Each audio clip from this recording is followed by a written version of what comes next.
News নির্ভীকের পক্ষ থেকে সকলকে শ্রদ্ধা, শুভেচ্ছা, অভিনন্দন এবং ভালোবাসা জানিয়ে শুরু করছি ইরান ইসরায়েল সংঘাত নিয়ে আজকের গুরুত্বপূর্ণ আরেকটা প্রতিবেদন।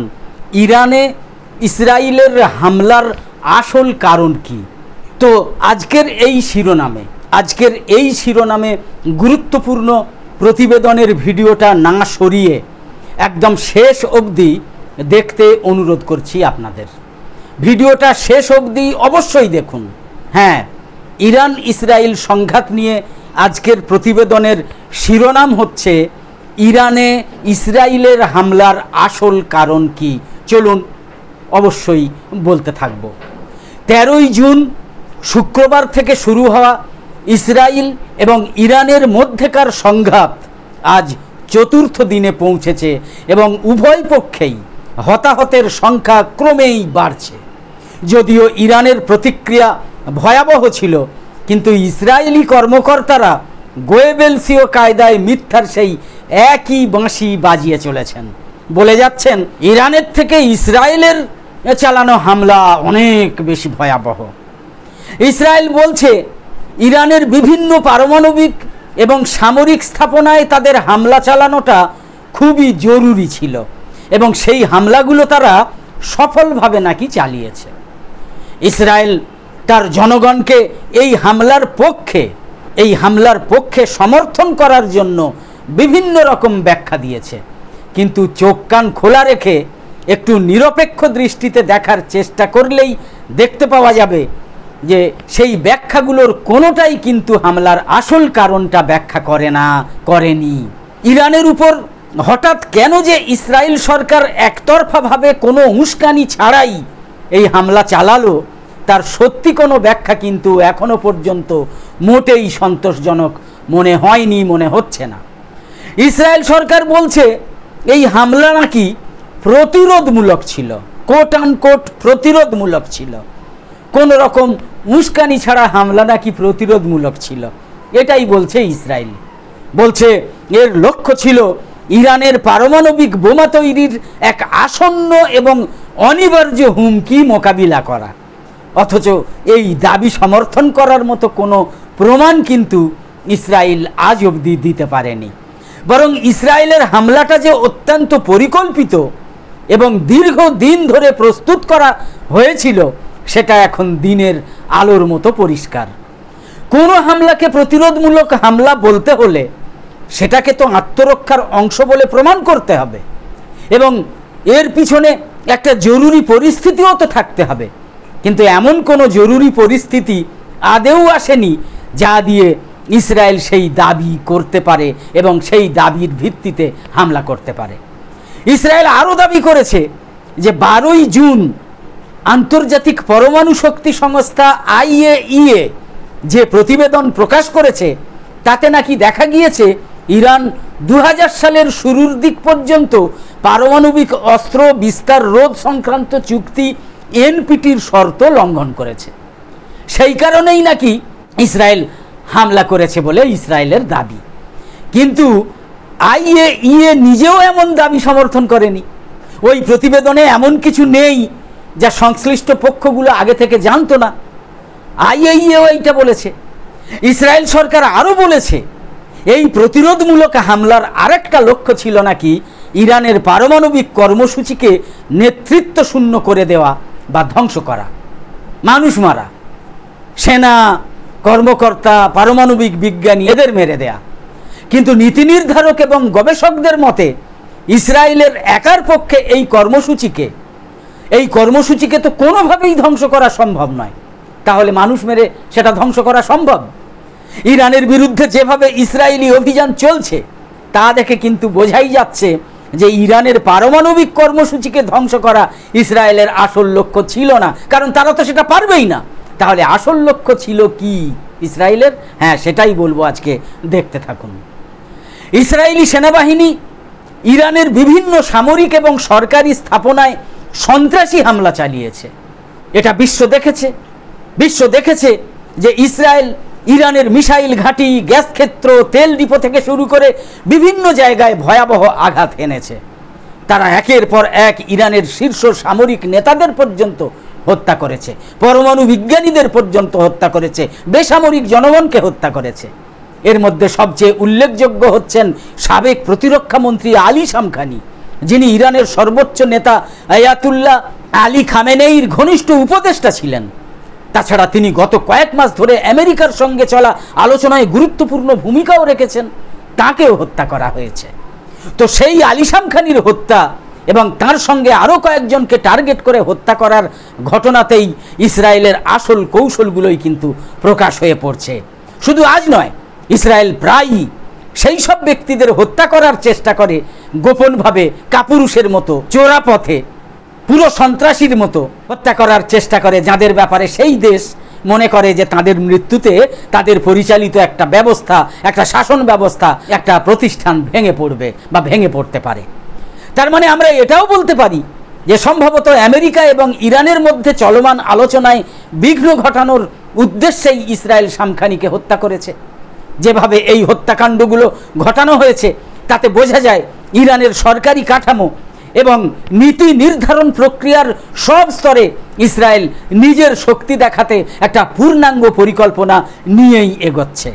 এটা নেহাতি ইরানের ওই পারমাণবিক কর্মসূচিকে নেতৃত্ব শূন্য করার চেষ্টা, যেটা বলে গোয়েবেলসীয় কায়দায় যেটা ইসরায়েল প্রচার চালাচ্ছে, মিথ্যা প্রচার চালাচ্ছে, সেটা কিন্তু নয়। তৃতীয় যে ব্যাখ্যাটা দেয়া হচ্ছে সেটা হলো ইসরায়েলের মূল লক্ষ্য সম্ভবত তেহরানে শাসন ব্যবস্থার পরিবর্তন শুরু করা, ইসলামী শাসন ব্যবস্থার পরিবর্তন শুরু করা, ইসলামী শাসন ব্যবস্থার পরিবর্তন।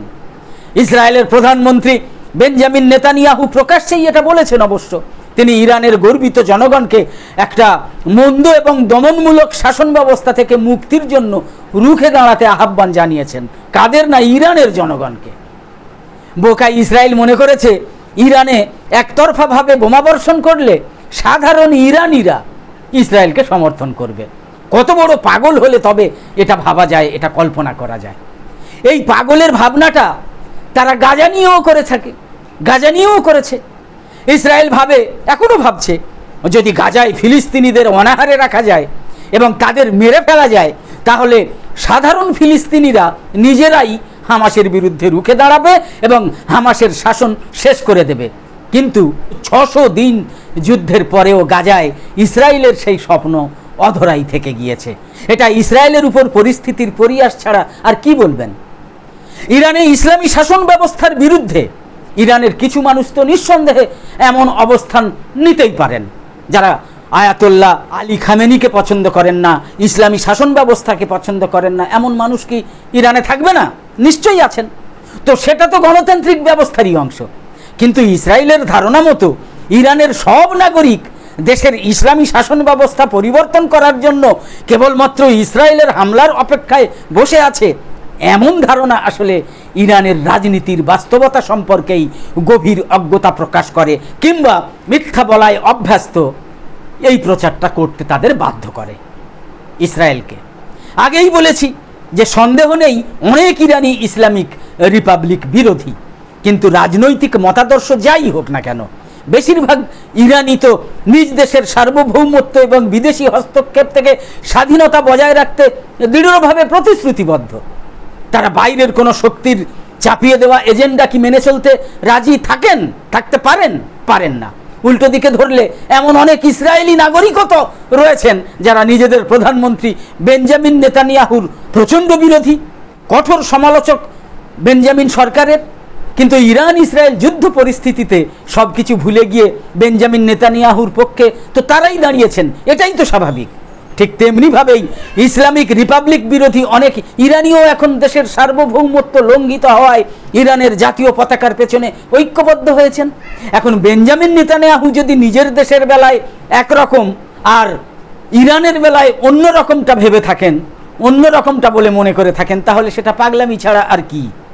তাই বেঞ্জামিন নেতানিয়াহুর ইসরায়েল ইরানে হামলা চালিয়ে গণবিদ্রোহের ক্ষেত্র প্রস্তুত করছে, এই ধরনের দাবিটাও যে নিছক রাজনৈতিক উদ্দেশ্য নিয়ে চালানো এক ধরনের প্রোপাগান্ডা, বাকওয়াস, সেটাও কিন্তু দিনের আলোর মতো পরিষ্কার। মোট কথা, ইসরায়েল এইসব কারণে ইরানে হামলা চালায়নি।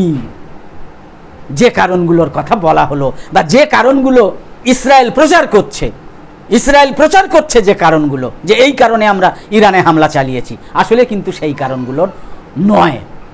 গাজায় যে গণহত্যামূলক অভিযান চলছে তার পরিপ্রেক্ষিতে বেঞ্জামিন নেতানিয়াহু জানেন যে তার সরকারের হাতে সময় এবং বিকল্প দুই আসলে ফুরিয়ে আসছে। আন্তর্জাতিক সমাজ এমনকি আঞ্চলিক মিত্ররাও এখন স্পষ্টভাবে ইসরায়েলের ধান্দা ধরে ফেলে মৃদু সমালোচনা, নিমরাজির মতো সমালোচনা শুরু করেছে। কেউ কেউ তো ইসরায়েলকে একটু আধটু ধমক চমক দেওয়ার জন্য একতরফাভাবে, যেমন ফ্রান্স একতরফাভাবে ফিলিস্তিনকে রাষ্ট্র হিসেবে স্বীকৃতি দেওয়ার প্রস্তুতিও নিচ্ছে বলে প্রচার চলছে।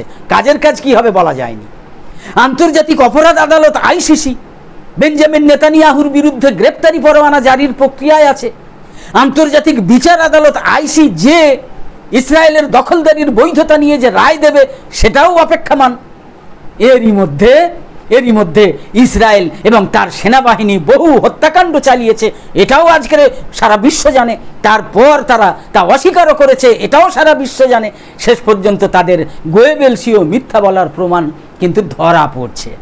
তার মানে ইসরায়েলের একথা বলার একদম সুযোগ নেই যে ইরানে হামলার সিদ্ধান্ত হঠাৎ করে নেওয়া হয়েছে, বরং বেঞ্জামিন নেতানিয়াহু বহু বছর ধরেই এই হামলার পরিকল্পনা করে রেখেছিলেন।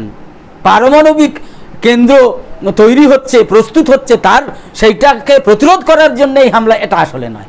কেবল সময়ের জন্য অপেক্ষা করছিলেন নেতানিয়াহু। সেই সময় এসে গিয়েছে গত 13 জুন শুক্রবার। এটা এক প্রকার মরিয়া চেষ্টা।